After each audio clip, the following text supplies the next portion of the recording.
There we go, baby. There's number one. Oh gosh, that scared me to death. It scared you to death? It scared me to death. Oh my gosh. I was just going through my head. I was like, oh, can we go throw a shaky head on some rocks and catch some spots? Nope. Stop 2 of the Tackle Warehouse Pro Circuit is over and done with here on Smith Lake. Johnny C won another one. No one's surprised. I can't believe it.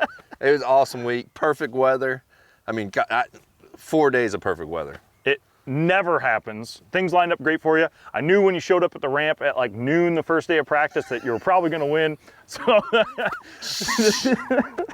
I mean, no, he was practicing sun up to sundown. He works really hard. Yeah. But we're going to go break down how you caught fish, how you caught largemouths on Smith. We got a gorgeous day for it. They might bite the best they have all week. This is the best looking day we've had all week. It's warm, got a little bit of rain coming. They're going to really bite before this front. And we might fish the off limit. So let's get going.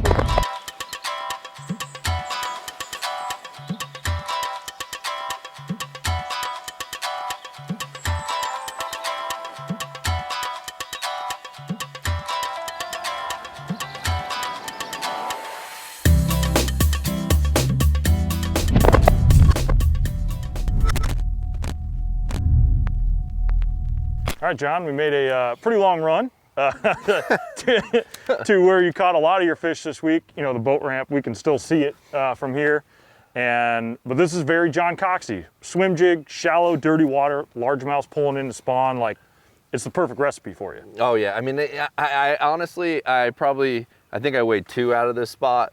But I kept hitting it. It had such good potential. You know, they're just so hard to catch in this area because they get caught so much. So sure. It was really tough fishing, but I did catch a few nice ones in here. But this spot was really unique. It's kind of cool. It's got a little ditch that runs in, and then it has this small little like backwater pond over here, which is just a little bit deeper, and we got to get over a little sandbar to get into. But what was happening was that back of that pond was warming up. You know, we had that warming trend. Yeah. It was the warmest water. There was a little bit of stain back there, and those fish were coming in, wanting to get into that pond, you know, to that warmer water. I got you. We've already seen a few break back there, but we're gonna, I guess let's pick the poles up. We'll swim this jig around all this like shallow brush and all kinds of cool stuff. And yeah, I mean, and a lot of stuff, I mean, a lot of them are just in the open. Like it was just like kind of like timing, catching them as they were going in. And then I also think, you know, when the water was falling, it was all that hot, warmer water was getting sucked out, and what was trying to bring some of them in, you know. It was just okay. You know, it was a good place to come and get a bite anyways. And it was quick, right? You could get fishing like pretty much right away in the morning. Yeah, I mean, I caught one of them one of the days. They were still calling boat numbers, and I was like, okay, I'm like, this is gonna be good. This is gorge. Just gorgeous. Yeah, I had, you know, one whopping bite back here all day in practice, like in this whole arm. And then you were like, you know what?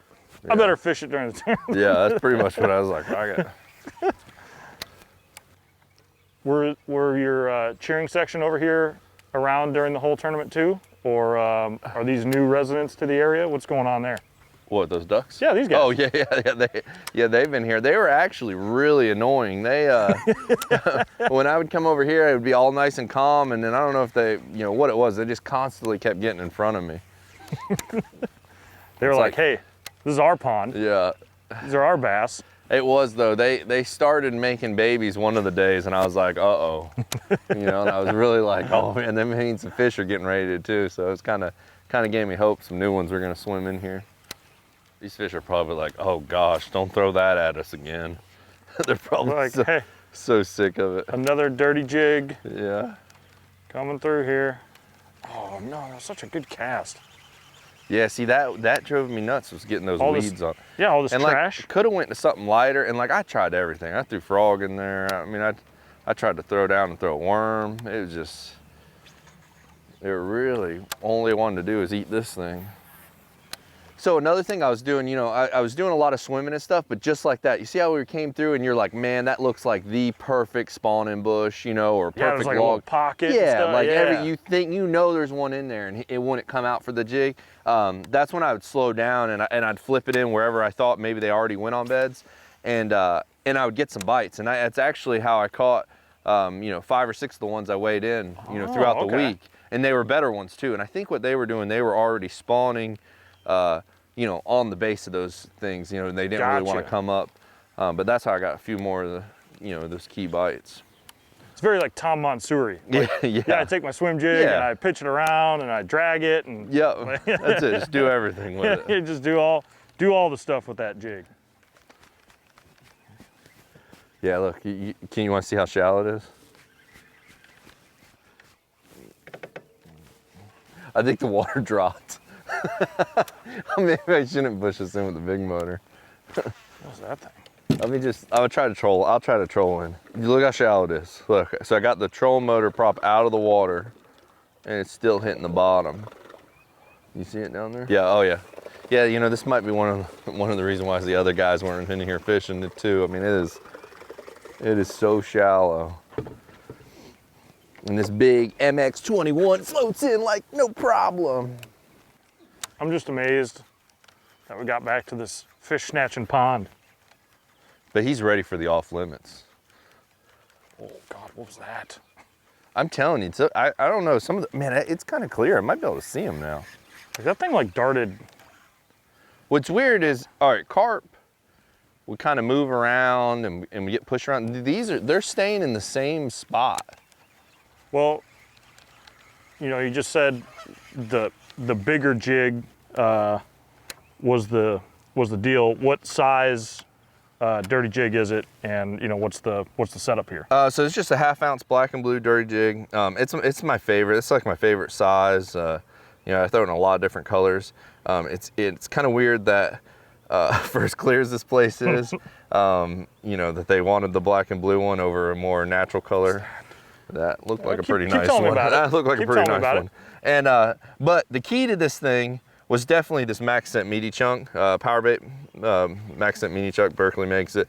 The scent in it and stuff, a lot of them fish would come up and I swear would just grab the chunk and I'd give them a second and I'd see them take the rest of the jig. So it was, and it looks so lifelike. It's kind of old school. That's like what it is old school. That's back in the day, like what all the old timers used to swim.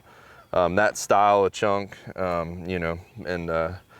yeah, I mean, it worked great. And the thing that I found out about a month ago, I was throwing, I normally throw like 7-3-1 reels, I was really getting fatigued from working it so fast. And I had a few of these 8-0-1s, which was 35 inches per turn. So it picked up a lot more line.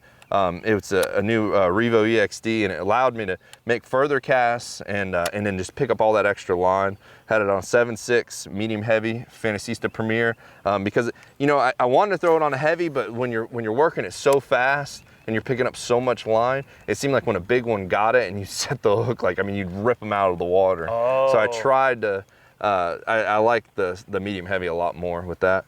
And and just had it on a 40-pound X5 braid, Berkeley X5 braid. I mean, it's so crazy. You come here and you think, man, I got fluorocarbon, light line, spinning rods, and it was like, we were set up fishing Okeechobee. Yeah, or you something. give them the beans, man. Yeah. So you didn't weigh anything in this little pond in like the back half of the tournament, right? Yeah, I mean, it was good to me the first and second day. I got a really nice one out of it both days. I just felt like it had such good potential that I thought it was going to be better. I mean, there was just so much action going on in here. Maybe I was just casting that grass carp. I don't know, but there was just a lot of action. Bass still. Yeah, I did still catch the bass in there with it. So, but yeah, I mean, I got the few out of there. I mean, it was just, to me, I mean, just look at this place. I mean, it's just so fishy. Even though I didn't have any bites in practice in here and stuff, it was just an area that I felt like I could just come into and fish and, hopefully get lucky and get one. Yeah, I mean, it's not that big either, right? It doesn't take you a whole long time to fish or anything. Yeah, you can almost cast across most of it, but yeah, and I've just come through and I tried tons of other stuff and this jig doesn't come through it as good. I mean, I probably could have went to a lighter one. There's so much trash in the water, but gosh, it seemed like if I went to a lighter one, or if I went to a frog, or if I went to like a general, or like so many different things I tried, I got no response, no follows, no nothing. So I kind of just ended up sticking with it. And well, John, your little pond didn't pan out. And in fact, we were probably casting at a lot of carp, which you might have actually done during the tournament. I was just thinking that. The whole time I was like, oh man, that's them rubbing. And now we got a better look at them and it's a bunch of grass carp. Definitely. So, I think that's probably a good sign to go ahead and get out of here. Yeah, let's do that. And I mean, we'll keep swimming the jig at stuff. But we'll go like somewhere we can actually. Yeah, we'll go more main lake and see what happens. Yeah. All right, let's go. Like right on a clump of poo. The jig's got poo. Speaking. Oh, you got him! Oh my God! Oh my God! You're running out of the water! Wow! Look how big it is. Wow! What a giant! Look at that! Can't believe he ate that giant Dude, jig. did you see how far it came out of the water? He like flew out of the water. I was like shaking the jig, and all of a sudden I was like, "Why don't I feel it anymore?" And it was like 8 feet to the right. Look at. I don't even understand how this jig got in this thing's mouth because they're like the same size. It defies physics, man. Oh, I heard it. Dude, you said when we came in here too that there would be one from that log. Right where he was supposed to be. And then you know what you did? You made me cast over where I caught the one the size of the swim jig. You're over here just hoarding good ones for yourself. That was awesome. Touche, man. Touche. I was like, Kyle, make sure you throw over to that side. You're really going to want to fish over there. Yeah. That's where it's going to happen. Then I threw to the juice. I hate you. Yeah, so, I mean, that's exactly, you know, one of those places, you know, I casted right over that log. As soon as I pulled it over, fish came up and ate it. That was just like your typical, you know, there's a fish living right there. I mean, we pretty much called it when we, oh God, Jeez, oh jeez, almost went in. We pretty much called it when we pulled in the pocket, and I was like, Kyle, make sure you throw to this side over here. Yeah, no, that's the good side. So then I threw to the juice, but throwing shallow, oh, that was a duck. Throwing shallow, swimming the jig, and just casting around stuff that these fish are probably going to spawn on or they're moving up into. Right, and you know, when the bite wasn't active, because it wasn't always active where they would eat it like that, like when you'd come up to this log, you know there's one sitting on that log there. Yeah. That's when I would just flip it in, just like you would normally, you know, Denny Broward it, flipped it right in there. Cover water swimming, hit a target. Yeah, like them real juicy spots, I'd just flip it in. Yeah. And it did, you know, probably 4 or 5 of the ones I weighed in were ones where I was like, there's one there, and I'd flip in and catch them flipping. So yeah, it's pretty cool. We're over here in these bushes, John, which, like, I know you fished a lot of this kind of stuff too.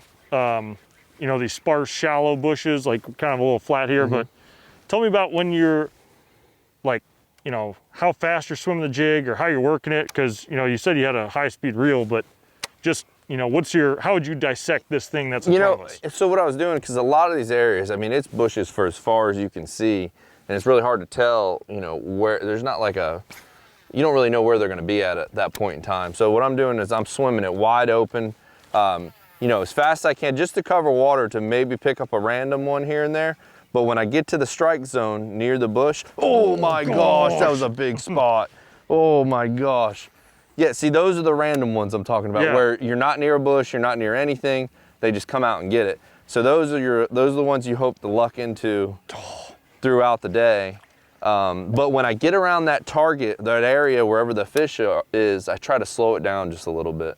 You know, I don't swim it as fast, but I just try to slow it down or flip those areas. But that's pretty much it. It's pretty much a reel. You know, this trailer is not like a lot of the trailers a lot of people swim jigs with. You have to give it the action. You know, so you do have to work at the rod a lot. But I mean, they like it. They love it. Yeah, they absolutely do. And like, really, this setup, even in day 5s we've done before, or just, you know, good tournament fishes you've had all over the country, like, you can catch bass on this, everything you have right here. Yeah, I mean, from one coast to the other. Right. I mean, every top 10 I've usually made, this is played in there for a fish or two at least. You know, I mean, it's something I always have tied on. You know, it's just like my confidence of, like, you know, I can cover a lot of water with it and hopefully get a couple bites. And I missed that spot. Dang, son. That's all right.